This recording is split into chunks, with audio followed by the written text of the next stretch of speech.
Salam à tous mes chers amis, Paracha Chaye Sarah. On va voir ensemble dans cette paracha le secret de Eliezer et comment on peut transformer une peine en joie, une souffrance en quelque chose d'extraordinaire. Alors mes chers amis, le cours déjà il est dédié pour André David Bouzaglo, une grande bracha pour toute la famille Bouzaglo et tous les juifs du monde entier et Bezat Hashem Kodesh Machot pour tout le clan d'Israël. Je vous posais deux questions. D'abord, première question que Rashi répond sans répondre. Rashi, en fait, c'est une paracha qui sert a priori à rien. La paracha va être répétée deux fois. Des dizaines de versets qui a priori ne servent à rien. On raconte une première fois toute l'histoire de Eliezer avec Rivka.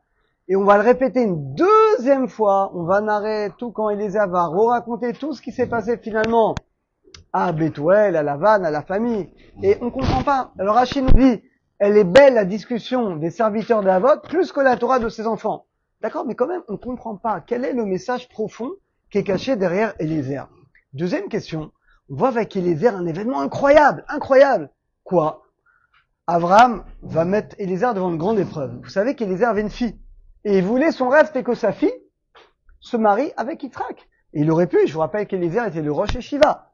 Rachid nous dit, c'est lui qui puisait la Torah d'Abraham quand c'est né la Torah. Donc Eliezer, c'est lui quand c'est né la Torah. C'est quelqu'un de très très grand. Et quand il va voir Abraham, il dit, regarde, peut-être on peut, ma fille avec ton fils. Et là, Abraham lui met un stop, il dit, non, toi t'es maudit.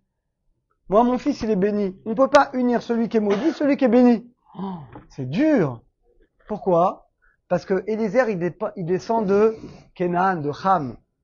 Or, il y a une malédiction de Noach, il a maudit Ham et tous ses descendants. Et dis-toi, tu descends de la malédiction. Mon fils, il est béni par Dieu, on ne peut pas unir les deux. C'est difficile. En tout cas, Eliezer c'est un tzaddik, il a accepté, il s'annulait complètement devant son maître et il a rien dit. Donc, a priori, c'est quelqu'un qui est maudit, c'est un serviteur. Pourtant, un petit peu plus tard dans la paracha, quand il va rencontrer Lavan, et Lavan lui dit, ah, t'es là, Beruch Hashem, béni sois-tu par Hashem. Rentre. Le Midrash dit quoi? Lavan qui est un rachat. Il dit le nom de Dieu. Le Midrash nous dit, c'est un ange, c'est pas Lavan qui a dit. C'est un ange qui a dit, maintenant tu es béni par Dieu. Écoutez bien, Eliezer dans notre paracha, il a réussi à sortir de la klala, de la malédiction, cette malédiction de Noach qui a traversé toutes les générations, et maintenant il devient Baruch, il devient béni. La question elle est comment il a fait? Ne me dites pas la réponse classique, qu'il était fidèle à son maître. Ok, mais ça suffit pas d'être fidèle à son maître. Il y a quelque chose de beaucoup plus grand. Il y a quelque chose d'immense. Il y a un message extraordinaire dans notre paracha qui explique comment Eliezer, il est passé de la malédiction à la bénédiction. Et ça va nous permettre, nous également, de transformer la peine en joie. Quel est ce secret? Vous êtes prêts? C'est Bémet un secret extraordinaire. Ce secret, il est dévoilé par Rabbi Shlomo Kloger, qui est un très très grand chacham. Et qui ramène un midrash que vous connaissez tous. Vous savez que Dieu, il a créé Bereshit avec la lettre Bet. Il y a une bagarre entre les lettres. Chaque lettre voulait que Dieu crée le monde avec elle. Finalement, Dieu, il crée le monde avec la lettre Bet. Et pendant 26 générations, puisqu'entre Adam Arishon et Moshe Rabbeinu, il y a 26 générations, la lettre Aleph, elle s'est plainte devant Hachem. Aleph, c'est Echad, c'est la valeur numérique d'un. Aleph, c'est Akadosh Baruch Hu, c'est la signature d'Hachem. Donc la lettre Aleph, elle dit devant Hachem, être du monde. Je suis la première lettre. Ma valeur numérique est 1. Echad. Echad, c'est toi. Comment c'est possible que tu n'as pas créé le monde avec moi? Pourquoi tu crées le monde avec la lettre bête?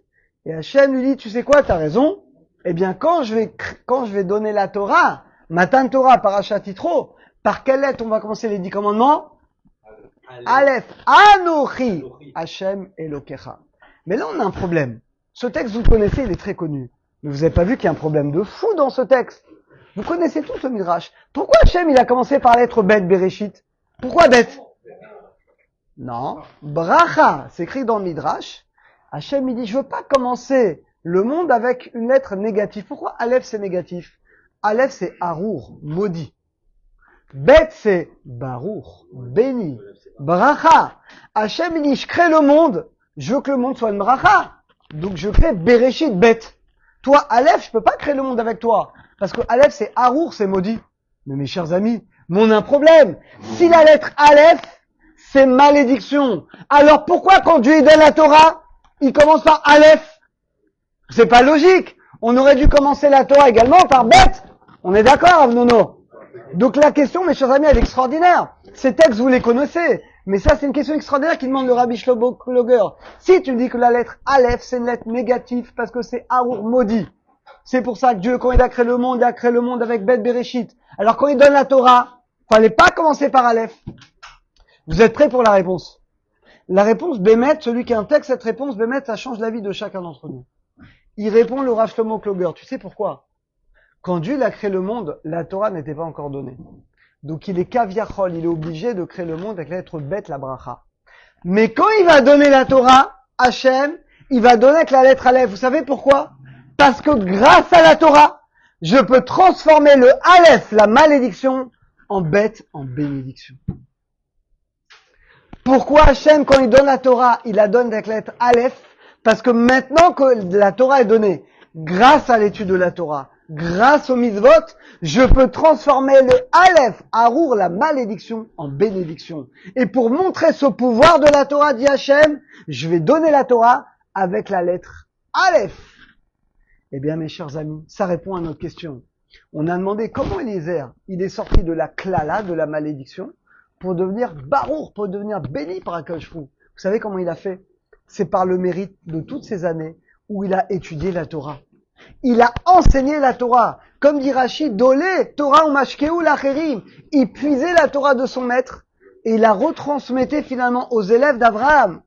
Par le mérite de son étude de la Torah et les airs, il a pu transformer le Aleph en bête, la malédiction en bénédiction. Eh bien, mes chers amis, le chidouche de cette paracha, et maintenant ça répond à Rashi. J'ai pensé ce matin, ça répond à Rashi. Rashi dit, on ne comprend pas pourquoi on répète tellement cette paracha. Rashi dit, ok, Dieu il préfère la conversation des serviteurs d'Avot plus que notre Torah. Mais ça répond pas. Mais là on comprend. Parce qu'en réalité, derrière toute cette répétition, il y a un enseignement extraordinaire qui est caché. C'est quoi l'enseignement? C'est pareil pour nous, mes chers amis. Dans la vie, mes chers amis, on a de tout. Et dans la vie est faite de brachot, et également de klalot. Quand on dit malédiction, les épreuves de la vie.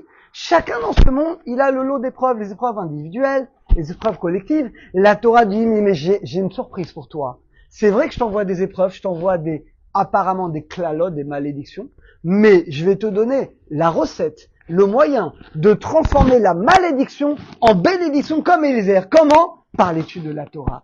Par l'étude de la Torah, tu peux transformer le Aleph, Arour, en bête, en barour. Et maintenant on comprend, mes chers amis, on a répondu à toutes les questions. Quand Dieu il crée le monde, la Torah n'est pas encore donnée, donc il crée avec Bereshit, bête, parce que bête c'est la bracha. Mais quand Dieu maintenant il va donner la Torah, justement, Hachem il va décider de donner la Torah avec la lettre Aleph Anochi qui représente la klala. Parce que le Midrash nous dit Aleph c'est Arour, pour nous donner cet enseignement, mes chers amis, qui est extraordinaire. Hachem dit voilà, je vous donne la Torah. Et dans la Torah, il y a le secret. Je vous donne la manière où vous pouvez transformer toutes vos épreuves, toutes vos peines, tout ce qui va pas dans vos vies. Vous allez pouvoir de transformer le Aleph, le Harour, en Barour, en Bracha.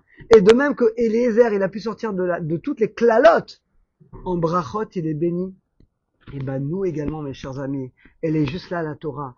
Juste par le mérite qu'on l'étudie, qu'on s'investit dans la Torah, qu'on partage la Torah, parce qu'on voit que les airs, ils partageaient, pas l'étudier que égoïstement, mais chacun partageait autour de lui. Et bien par ce mérite, nous également, comme Eliezer, on méritera de sortir des épreuves, des peines, des klalotes, des malédictions pour entrer dans le Baruch Hashem, alors qu'on mérite tous d'être Baruch Hashem, qu'on mérite tous de transformer cette obscurité en lumière, cette klala en bracha, et de transformer toutes les peines en joie, Bezrat Hashem.